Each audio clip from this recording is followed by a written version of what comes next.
नमस्कार, मैं हूं आपके साथ आलोक और आप देख रहे हैं कुरुक्षेत्र। आज हम बात कर रहे हैं शब्दों की। ये शब्द ऐसे होते हैं जो एक शब्द किसी को सत्ता के सिंहासन पर बैठा सकता है, तो एक शब्द ही किसी को सत्ता से उतारने का मादा भी रखता है। अदालत की बात करें तो एक एक शब्द में अर्थ का अनर्थ तक हो जाता है।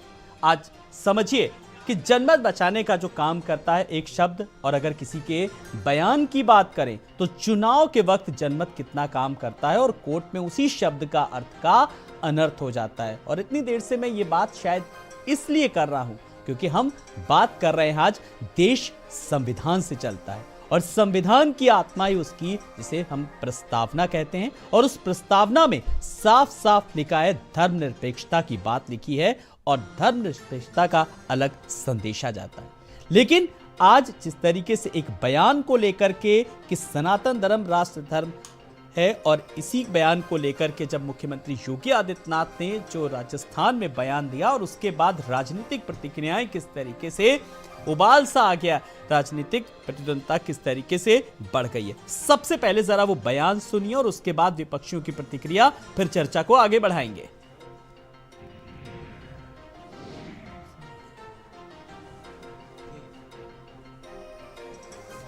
तो सनातन का सवाल और शुरू हुआ बवाल। सनातन धर्म पर सीएम का बयान कि निजी स्वार्थ के ऊपर राष्ट्रीय धर्म है। तो सनातन और संविधान पर छिड़ी सियासत।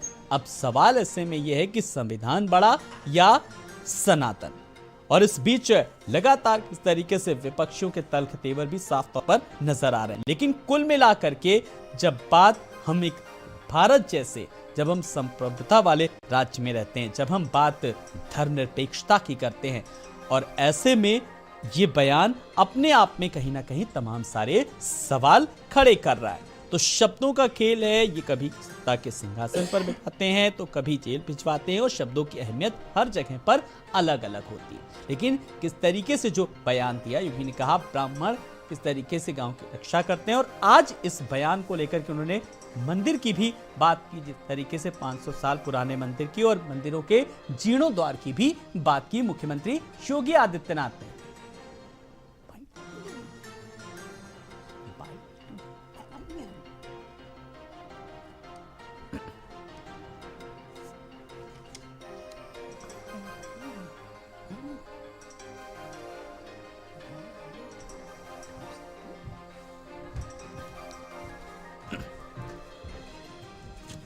तो सीएम के बयान के आखिर क्या मायने हैं, और इसको अन्य संप्रदाय किस तरीके से, जो सनातनी संस्कृति, उन्होंने भी नाराजगी किस तरीके से जताई है। और भाषण में कोई कुछ भी बोलता है, लेकिन एक संवैधानिक पद पर बैठा हुआ शख्स जो है वो इस तरीके की बयान देता। लेकिन क्या है इस बयान के मायने, आज समझेंगे इस सवाल के जवाब को।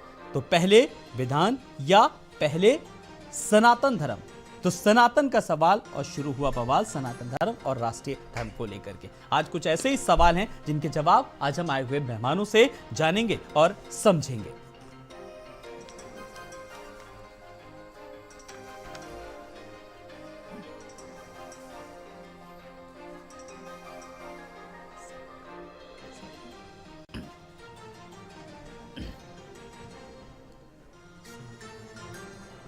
तो इसको लेकर के तमाम सारे सवाल हैं, कुछ ऐसे सवालों के जवाब आज हम आए हुए मेहमानों से जानेंगे और समझेंगे, क्योंकि भारत एक धर्मनिरपेक्ष देश है और उसकी जो प्रस्तावना है उसमें धर्मनिरपेक्ष का साफ तौर पर बड़ी खूबसूरती के साथ जिक्र, तभी हम कहते हैं देश संविधान से चलता है। कुछ तमाम सारे सवालों के जवाब आए हुए मेहमानों से अपने दर्शकों का जल्दी से बिना कुछ देर के हुए तारुफ करा देते हैं। हमारे साथ मनोज यादव जी हैं स्टूडियो में, समाजवादी पार्टी के प्रवक्ता।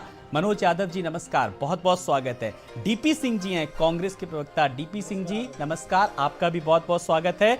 और हाजी हसन जी हैं मुस्लिम स्कॉलर। हाजी हसन जी नमस्कार, आपका भी बहुत बहुत स्वागत करना चाहूंगा। और इसी के साथ साथ पंडित नंद किशोर मिश्रा जी हैं, जो कि राष्ट्रीय अध्यक्ष हिंदू महासभा के हमारे साथ जुड़ेंगे। नंद किशोर मिश्रा जी नमस्कार, आपका भी बहुत बहुत स्वागत है।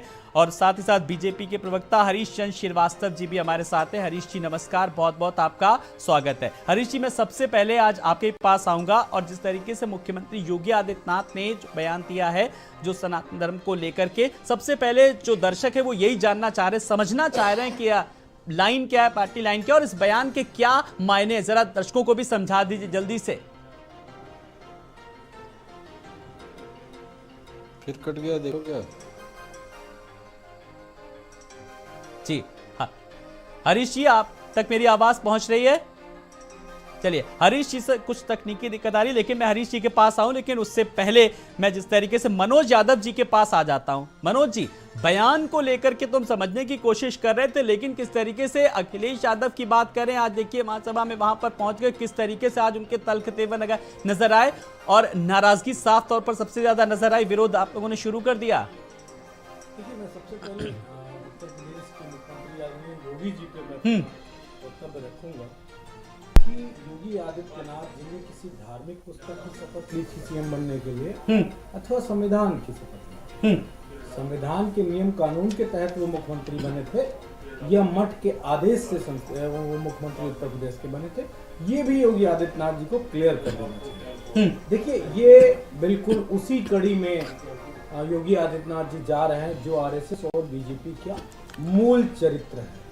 वो इस देश के संविधान को नहीं मानते हैं, इस देश के राष्ट्रध्वज को नहीं मानते हैं और वो इस देश में जो एक पूरा ताना बाना है सभी धर्मों का, उस धर्म को खत्म करके, सभी धर्मों को खत्म करके ये अपनी मनमानी करना चाहते हैं, जो मेरे ख्याल से अब तक इस देश में नहीं हुआ। तब भी जब मुगलिया सल्तनत थी, तब भी जब राजाओं का राजतंत्र था, तब भी सबको सम्मान, सबको अपनी बात कहने का हक सबने दिया।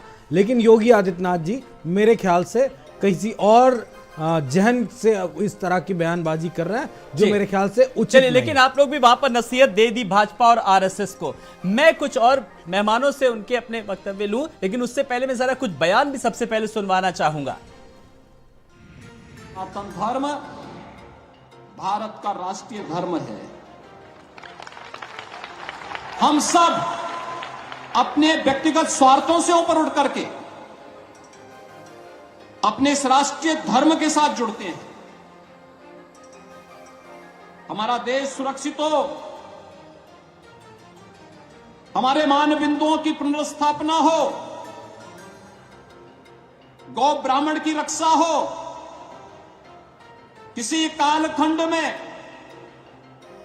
अगर हमारे धर्मस्थलों को अपवित्र किया गया है, उनकी पुनर्स्थापना का एक अभियान चले। आज आप देख रहे होंगे, अयोध्या में 500 वर्षों के बाद प्रधानमंत्री मोदी जी के प्रयास से भगवान राम के भव्य मंदिर के निर्माण का कार्य आज पूरा होने जा रहा है। आज भारत की भावनाओं के अनुरूप भारत का राष्ट्रीय मंदिर भगवान राम के भव्य मंदिर के रूप में स्थापित हो रहा है और मुझे बहुत प्रसन्नता है कि भगवान राम के भव्य मंदिर के निर्माण का कार्य और रामलला विराजमान अगले 1 वर्ष के अंदर अपने भव्य मंदिर में होंगे। माननीय मुख्यमंत्री जी को ये कभी नहीं भूलना चाहिए कि जिस संविधान की शपथ लेके वो इस प्रदेश के सबसे बड़े लोकतांत्रिक पद पे बैठे हुए हैं, वो संविधान कहता है कि भारत एक धर्मनिरपेक्ष देश है। और जब ये संविधान कहता है कि भारत एक धर्मनिरपेक्ष देश है, तो उस संविधान के तहत इस कुर्सी पे बैठने वाले व्यक्ति को ये बात शोभा नहीं देती है कि वो धर्म में इस देश को बांटे। भारत का अगर कोई राष्ट्रीय धर्म है तो इस देश का संविधान है। ये बात मुख्यमंत्री जी को कभी नहीं भूलनी चाहिए। हमारे देश का धर्म संविधान है। हम सब लोग संविधान को मानने वाले हैं, चाहे वो किसी भी धर्म के हो, किसी पंथ के हो, किसी मजहब के हो। सब लोग अपनी पूजा पद्धति को मानने के लिए और उसको करने के लिए स्वतंत्र हैं और ये स्वतंत्रता हमारा संविधान देता है। इस समय सत्ताधारी दल को चाहिए कि महंगाई से, भूख से, बेरोजगारी से, सीमा सुरक्षा से लड़े, इधर उधर की बातें करके लोगों को भरमाए नहीं। तो आपने ये बयान सुना, सारे मेहमान हमारे साथ जुड़ चुके हैं। हरीश जी, जिस तरीके से सनातन धर्म ही राष्ट्रीय धर्म है, अब ये बात किस तरीके से अब संवैधानिक पद को लेकर के बात की जा रही है और साथ ही साथ देश संविधान से चलता है उसकी प्रस्तावना को लेकर के बात की जा रही है। जरा मैं आपसे चाहूंगा जरा संक्षेप में सबसे पहले क्लियर कर दीजिए। देखिए, माननीय मुख्यमंत्री जी ने जो बात कही उसका स्वागत सभी को करना चाहिए। हमारी जो संस्कृति है वह उदात्त संस्कृति है और वो सनातन संस्कृति है जो सबके मंगल की कामना करती है, जो लोक मंगल की कामना करती है, जो ये कहती है कि सर्वे भवन्तु सुखिनः, सर्वे सन्तु निरामया, सर्वे भद्राणि पश्यन्तु, माँ कश्चित् दुख भाग भवेत्। जो जीव मात्र के कल्याण की कल्पना करती है वो सनातन संस्कृति है, वो सनातन धर्म है। ठीक। और जो विश्व बंधुत्व की कल्पना करता है, जो विश्व बंधुत्व की बात करता है, वो सनातन संस्कृति है। तो जिस उदात्त सनातन संस्कृति की अवधारणा को जो लोग भी इसको संकीर्णता की परिधि में बांधना चाहते हैं जी, मुझे लगता है कि उनको सनातन संस्कृति को समझने की जरूरत है। अच्छा। उनको सनातन धर्म को समझने की जरूरत है, जिसमें पृथ्वी से लेकर के वनस्पति से लेकर के सबका जिसने अर्चन किया है, सबका जिसने बंधन किया है, आकाश हो, नदी हो, समुद्र हो, तालाब हो, कुआं हो, वनस्पतियां हो, जीव जगत हो, प्राण जगत हो, जिसने सबकी वंदना की है जी, वो सनातन धर्म है, वो सनातन संस्कृति है जी। और हम तो वो राम हो, वो कृष्ण हो, वो कबीर हो, वो बुद्ध हो, वो नानक हो, जितने महापुरुष हुए, सब महापुरुषों ने जो शिक्षाएं दी, जो उनके संदेश हैं, वो सनातन धर्म के संदेश हैं। तो सनातन संस्कृति तो एक अपने आप में एक इतनी उदात्त संस्कृति है। चलिए, बहुत बहुत शुक्रिया जो सनातन संस्कृति को आपने हमारे दर्शकों को और विपक्ष को भी हरीश जी समझा दिया। ठीक है, मैं अभी इसको राजनीतिक अभी मैं मायने नहीं निकाल रहा हूँ कुछ भी। ठीक है सर, आपने अपनी बात रखी। मुझे लगता है कि उनको अपने में चिंतन करने की जरूरत है और समझने की भी जरूरत है। मैं विपक्ष से भी सवाल लूंगा, लेकिन मैं पंडित नंद किशोर मिश्रा जी के पास आ रहा हूँ। मान्यवर, मैं आपका एक बार फिर से स्वागत करना चाहूंगा। और आपने बीजेपी के प्रवक्ता हरीश जी को भी सुना, जिन्होंने सनातनी संस्कृति के बारे में बताया। अभी तक जब हम लोग पढ़ते आए तो यही सनातन का अर्थ है सदा बने रहने वाली चीज, और जिसका ना आदि है ना अंत, यानी कि सदा रहेगा वही समान। आपकी मैं जरा इस पर सबसे पहले इस सनातन संस्कृति को लेकर के, इस सनातन धर्म को लेकर के टिप्पणी चाहूंगा। मुख्यमंत्री योगी आदित्यनाथ के बयान के बाद आप किस नजरिए से देख रहे हैं, आप साधु संत? मुख्यमंत्री योगी आदित्यनाथ का जो बयान है वह सनातन का चिंतन है, वेद की परंपरा है। योगी आदित्यनाथ ने संविधान का उल्लंघन नहीं किया है। संविधान का निर्माण हुआ, उसमें जो चित्र है राम दरबार का और अन्य लोगों का, गुरु नानक से लेकर सबका, यदि उस प्रतिलिपि को भारत सरकार प्रकाशित करवाकर जन जन में बांट दे तो सब स्पष्ट हो जाएगा। योगी आदित्यनाथ ने कोई गलत बात नहीं कही है। हिंदुस्तान जो है सनातन वैदिक परंपरा का राष्ट्र है, और इसका जो उदात्त चिंतन है वसुधैव कुटुंबकम, सर्वे भवन्तु सुखिनः, अतिथि देवो भव, मातृदेवो भव, पितृदेवो भव, आचार्य देवो भव। दूसरी बात है कि जो सेक्युलरिज्म शब्द है यह संविधान में संशोधन कर कर जबरदस्ती डाला गया। दूसरी बात है कि लियाकत और नेहरू का जो समझौता हुआ तो हिंदुस्तान में जो हमारे मुस्लिम बंधु हैं उनकी सुरक्षा संविधान देता है, लेकिन पाकिस्तान में जो हिंदुओं का प्रतिशत इतना घट गया कि आज 5% रह गए, उसके संदर्भ में सेकुलरिज्म और जो इस देश में जो राजनीतिक पार्टियां हैं उनके मुख में दही जम गया है क्या? उस प्रश्न को क्यों नहीं उठाते हैं? लियाकत और नेहरू के समझौता का उल्लंघन पाकिस्तान में हुआ, यह संपूर्ण विश्व को विदित है। जी जी। अखिल भारतीय हिंदू महासभा योगी आदित्यनाथ के सनातन गौ ब्राह्मण राष्ट्र। और आ गया सनातन जो है, जी। सनातन ने इस्लाम को केरल में वहां के राजा ने मस्जिद बनवा कर दिया, यहूदियों को शरण दिया, किसको नहीं दिया। सनातन की उदात्त चरित्र नहीं रहता तो ये सब नहीं होता। दूसरी बात, एक बात का कहकर मैं अपनी बात को समाप्त कर रहा हूँ। जी जी जी। 7 खंडों में पृथ्वी है, 7 समुद्र हैं, 7 पर्वत श्रृंखलाएं हैं, 7 ऋषि हैं, 7 स्वर है, और विश्व की प्रथम राजधानी अयोध्या थी। महाराज इक्ष्वाकु ने बसाया। 70 दीप बदानी सप्त भूरादि कृत्वा भुवनानि सप्त। तो 7 खंड के कल्याण की कामना करते हैं। यहाँ तो जलचर थलचर नभचर नाना जे जड़ चेतन जीव जहाना सबकी कल्याण की कामना है। चलिए, नंद किशोर मिश्रा जी, आपने बहुत अच्छे से समझाया जिस तरीके से सनातन धर्म को लेकर के। हाजी हसन साहब, एक सेकंड, जी जी, हाँ, पूरी कर लीजिए अपनी बात। केवल 5 सेकंड हमको दीजिए, 5 सेकंड। बिल्कुल, अपनी बात रखिए जी। सनातन का जो सिद्धांत है, सनातन का जो सिद्धांत है, सबको सुरक्षित संरक्षित करने का। जी जी, और ठीक है, सबको संरक्षित और सुरक्षित करने का तरीके से जो इसकी मूल प्रस्तावना है। ठीक है सर, आप एक सेकंड शांत रहिए। हाँ, ठीक है, जी, अपनी बात रखिए, आपको मैं मौका दे रहा हूँ जी। हिंदू नहीं, बस 5 सेकंड दे दीजिए प्लीज।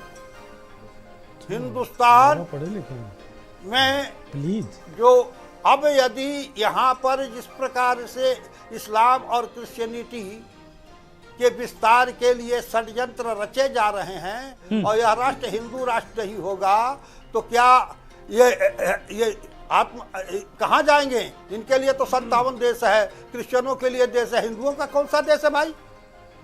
हिंदू महासभा ने श्रीमती गांधी के समय में इदी अमीन की घटना से प्रेस और संसार चलिए, लेकिन कौन कहा जाएगा। लेकिन बड़ी बात यह कि हम एक संवैधानिक प्रक्रिया के तहत बात कर रहे हैं और एक संविधान वाले देश में रहते हैं जिसमें हर चीज संवैधानिक प्रक्रिया के तहत होती है। जी, आप हमारे साथ बने रहिएगा, मैं कुछ और भी मेहमानों से उनका भी वर्जन होगा। ठीक है, नहीं देखिए कहाँ जी सर, और भी मेरे साथ मेहमान जुड़े हुए हैं, आपके पास आ रहा हूँ। हाँ, वो संविधान के अंतर्गत है। यही तो मैं भी कह रहा हूँ ना, यही मैं भी कह रहा हूँ। और मेहमानों का भी मैं वर्जन ले लेता हूँ। मैं बड़ी विनम्रता से आपसे अनुरोध कर रहा हूँ कि मैं आपके पास आऊंगा, लेकिन उससे पहले से हाजी हसन जी के पास आ रहा हूँ। हाजी हसन जी, कुल मिलाकर के जिस तरीके से जो सनातन धर्म को लेकर के परिभाषित किया और समझाया, आप लोगों कितना उसको डाइजेस्ट कर पाए?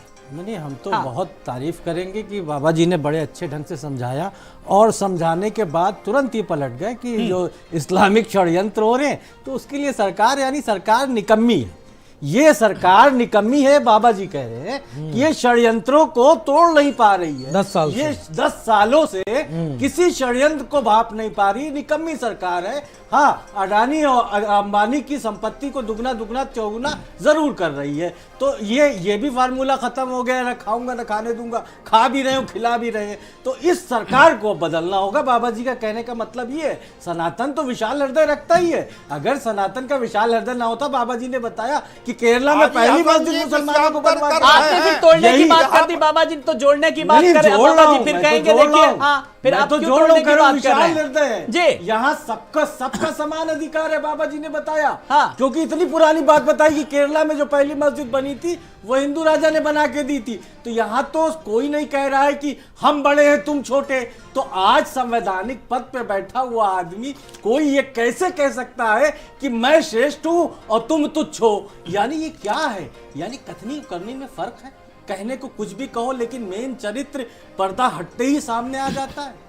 तो मैं तो बाबा जी को प्रणाम करता हूँ कि उन्हीं ने इतनी अच्छी ढंग से सनातन धर्म की परिभाषा को परिभाषित किया। अब इनके जो विरोध कर रहे हैं, जो इसका उल्लंघन कर रहे हैं, वो क्या है?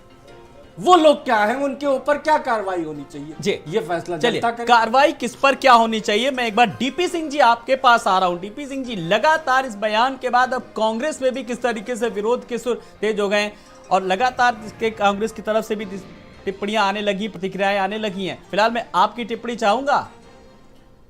देखिए आलोक भाई, उत्तर प्रदेश के मुख्यमंत्री जिनको महंत योगी आदित्यनाथ कहा जाता है, उनका जो बयान अभी कल आया है और जिस पे हम लोग चर्चा कर रहे हैं, हम समझते हैं कि वो बहुत ही गैर जिम्मेदाराना बयान है। एक संवैधानिक पद पर बैठा हुआ व्यक्ति, शायद वो भूल गए कि हम उत्तर प्रदेश के मुख्यमंत्री हैं। वो महंत का जो उनका पदवी है उस पे बैठ करके उन्होंने लगता है भाषण दिया, जबकि वो वहां पे गए थे मुख्यमंत्री के हैसियत से। जो भी मुख्यमंत्री, प्रधानमंत्री, मंत्री बनता है, बाबा साहेब भीमराव अंबेडकर के संविधान, जो देश का संविधान है, जो दुनिया के सबसे शानदार संविधानों में से एक है, उसका शपथ लिया हुआ है। मैं स्पष्ट रूप से कहना चाहता हूं आलोक भाई कि ये देश अनेकता में एकता वाला देश है। यहाँ पे बहुत सारे जात, धर्म, मजहब, संप्रदाय के लोग रहते हैं। धर्म एक आस्था का विषय है, चाहे हिंदू हो, मुसलमान हो, सिख हो, ईसाई हो, जैन हो, पारसी हो, यहूदी, कोई भी धर्म हो, धर्म एक आस्था का विषय है। ये सही मायने में देखा जाए तो हिंदुस्तान का सबसे बड़ा धार्मिक ग्रंथ भारत का संविधान है, जिसके बच्चा जिस दिन पैदा होता है और अंतिम सांस तक, और जो भी वो पढ़ाई लिखाई, रोजी रोजगार, जो भी कुछ करता है, पूजा पाठ, सारी चीजें एक संवैधानिक दायरे में रह के किया। बिल्कुल। ये बयान आलोक भाई कोई मामूली व्यक्ति ने बयान नहीं दिया है। इससे लगता है कि 2024 का लोकसभा जो चुनाव है, वो भारतीय जनता पार्टी अपनी नाकामियों को छुपाने के लिए जिस तरीके से हिंदुस्तान में नफरत, हिंसा, मॉब लिंचिंग, इंटॉलरेंस, डर और दहशत का माहौल बनाया जा रहा है, जिस तरीके से गरीबी, बेरोजगारी, चलिए, यानी कि आप कहना चाह रहे हैं हालात पर खामियों को छिपाने के लिए ये बयान दिया गया है, ओझल करने के लिए ये बयान दिया गया है। और ये बयान की कांग्रेस पार्टी कड़े शब्दों में निंदा करती। जी चलिए, वो आपके उदित राज ने देखा था किस तरीके से प्रवक्ता ने जो बयान दिया, उन्होंने कहा कि इससे तो अन्य धर्मों के लोग भी कहीं ना कहीं बाध्य होंगे। इसी सवाल का जवाब मैं हरीश श्रीवास्तव आपसे लूंगा। हरीश जी, लगातार जैसे ही मुख्यमंत्री योगी आदित्यनाथ ने बयान दिया, उसके बाद कांग्रेस के जो पूर्व सांसद रहे और प्रवक्ता, उन्होंने साफ तौर पर उदित राज ने कहा कि इससे तो अन्य धर्मों के लोग भी कहीं ना कहीं बाध्य होंगे। जरा इस सवाल का मैं जवाब चाहूंगा। और यूपी में पॉलिटिक्स अलग हो रही है और यूपी में बयानबाजी अलग, पसमानदा मुसलमानों की बात होती पसमानदा की, और राजस्थान में जाते जाते किस तरीके से अब जाकर के सनातन धर्म की बात हो रही है। कुछ ऐसे सवालों के जवाब देश की जनता जानना चाहती है। हरीश जी, बड़ी जिम्मेदारी के साथ। आलोक जी, मुझे कभी कभी बड़ा निराशा होती है जब हमारे जो मित्रजन हैं, जो तरह तरह के सवाल सनातन धर्म को लेकर के जो जिन्होंने उठाया है, मुझे बड़ा तरस आता है ऐसे लोगों पे, जो भारत जैसी इस भूमि पर जो जिसकी संस्कृति इतनी उदात्त है कि जो जात, विद्या, रूप, कुल, धन, क्रिया आदि का भेद नहीं करती, जो जिस सनातन धर्म की बात माननीय मुख्यमंत्री जी ने किया है, उसमें न जात का भेद है, न विद्या का भेद है, न रूप का भेद है, न क्षेत्र का भेद है, न किसी कार्य का भेद है जी। ऐसी उदात्त सनातन संस्कृति को लेकर के इस ऐसे महान देश में जो पैदा हुए, वो तरह तरह की जो बातें कह रहे हैं, उनको इलेक्शन के फोबिया नजर आ रहा है, उनको 2024 नजर आ रहा है। जिस संस्कृति में आप पैदा हुए, जो पले बड़े, जो आपकी विरासत है, उसको आप उसकी नाम सुन के आप इतना घबरा रहे हो। वोट की जो आपकी लालच है, जिस संकीर्ण खांचे में आप सनातन धर्म को बांटना चाहते हो।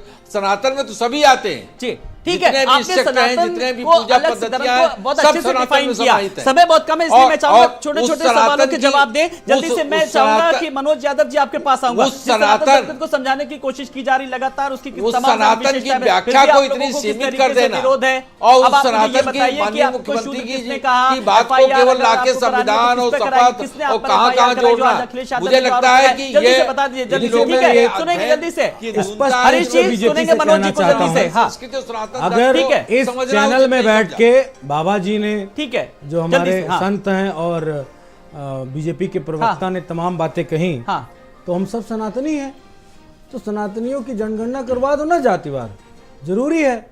सब मांग कर रहे हैं कि जातिवार जनगणना हो जाए तो हिस्सेदारी में कोई दिक्कत ना हो, तो सरकार विरोध क्यों करती है, कराती क्यों नहीं है?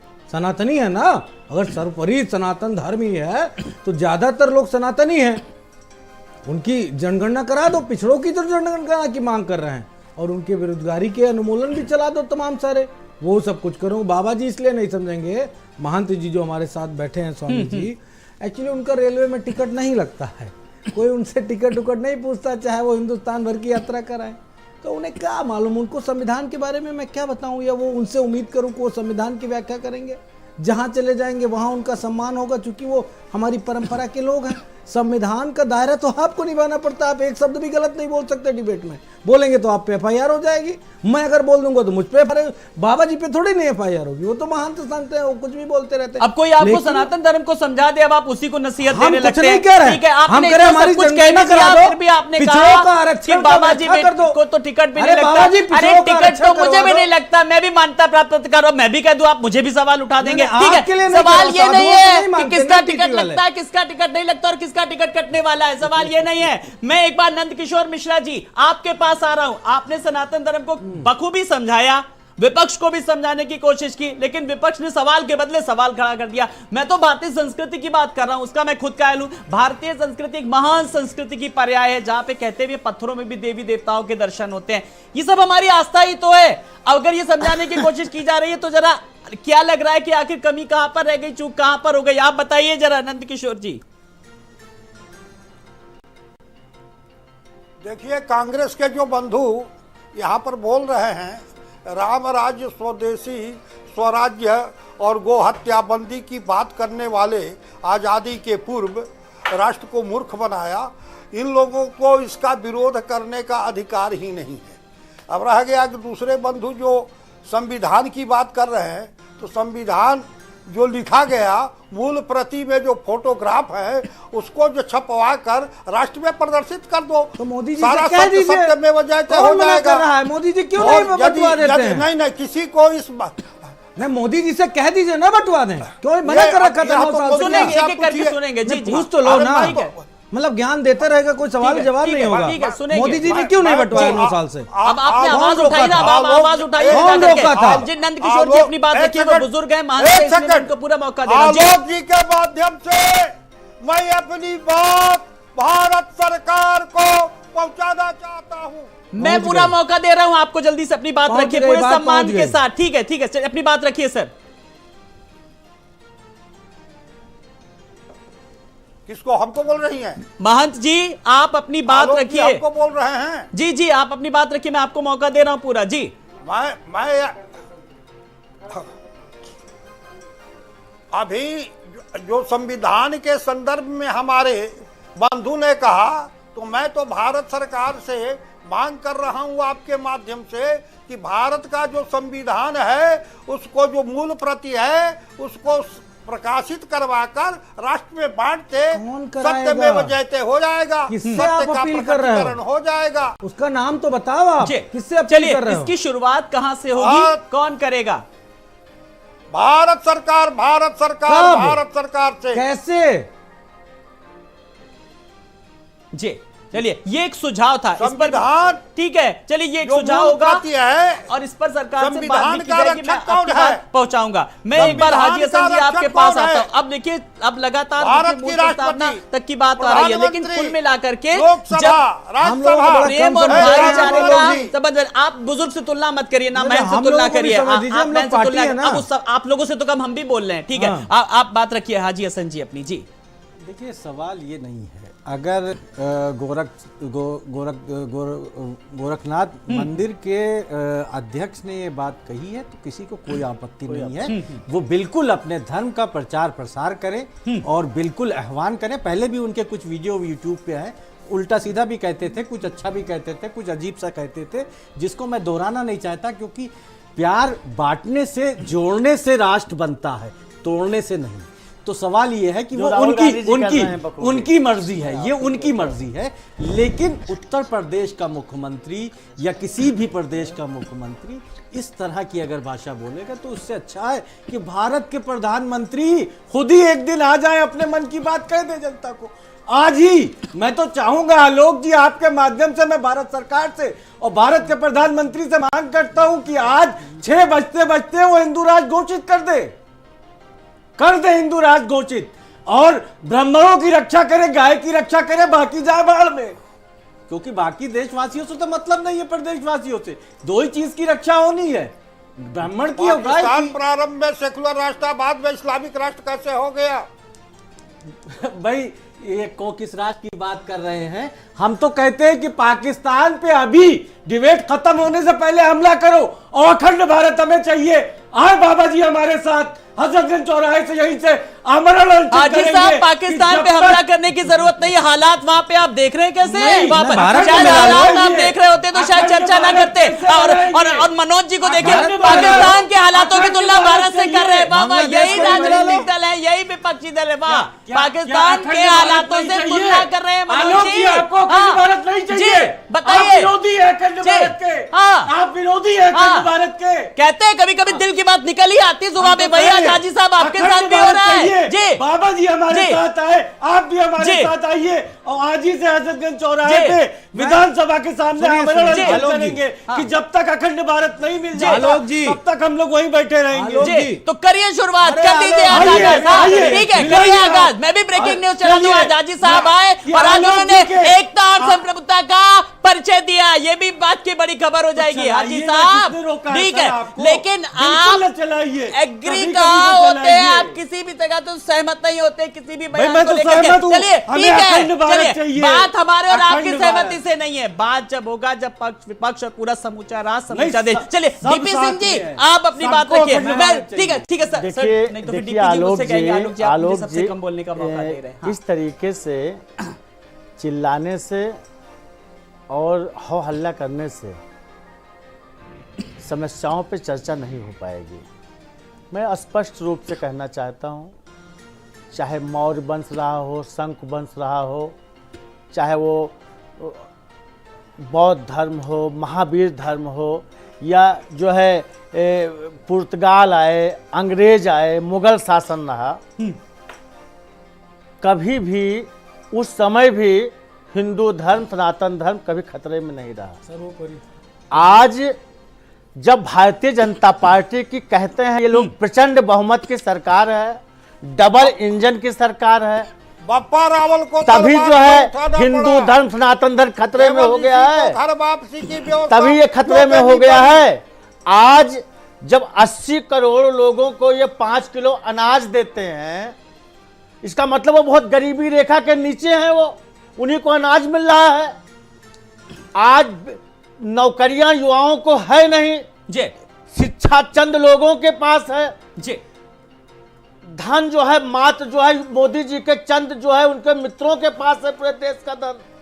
तो बताइए ये कौन बताएगा? भाई हमारे मनोज यादव जी ने सही बात कहा। चलिए एक समय मौका में मुझे बताएगा। मैं जल्दी से मनोज जी 30 सेकंड में अपनी बात 30 सेकंड में जल्दी से संविधान की बात करते हैं उसकी प्रति कौन बंटवाएगा? ठीक है मनोज जी जल्दी से आज की डिबेट। देखिए अभी कहा गया कि सनातन धर्म में श्रीवास्तव जी ने तमाम सारी बातें बताई, यही है। तो मैं भारत का संविधान की उद्देशिका 2 लाइन में पढ़े दे रहा हूँ।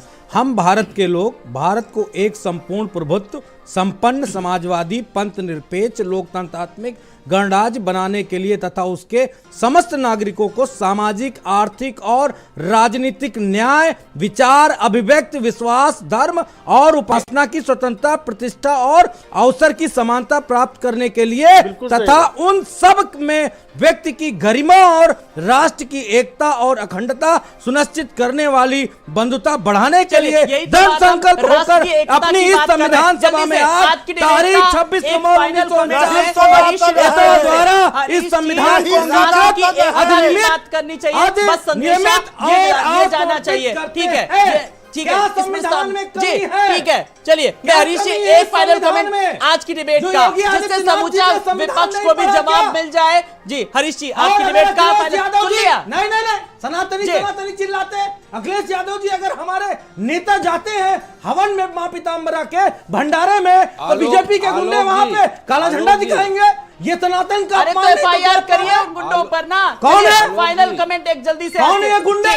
जी तलाशिए उनको। ठीक है चलिए, जब हम राष्ट्र की एकता की बात करते हैं, राष्ट्रीय एकता की कुछ ऐसा संदेशा जाए, जो बात मुख्यमंत्री योगी आदित्यनाथ ने कही है वो एक संदेशा जाए और उसका विरोध ना। और क्या मतलब जल्दी से फाइनल कमेंट जल्दी से। मैं पुनः माननीय मुख्यमंत्री आदरणीय योगी आदित्यनाथ जी का हृदय से अभिनंदन करता हूँ। अच्छा सुनिए, सनातन धर्म लोक संग्रही है, किसी जाति, किसी चेहरे, किसी नस्ल का वो भेद नहीं करता। हनुमान जी की जाति बताते सर्टिफिकेट बना रहे थे। लोक संग्रही है और किसी जाति और धर्म और नस्ल के नाते किसी का भेद नहीं करती। मनोज जी, ये सब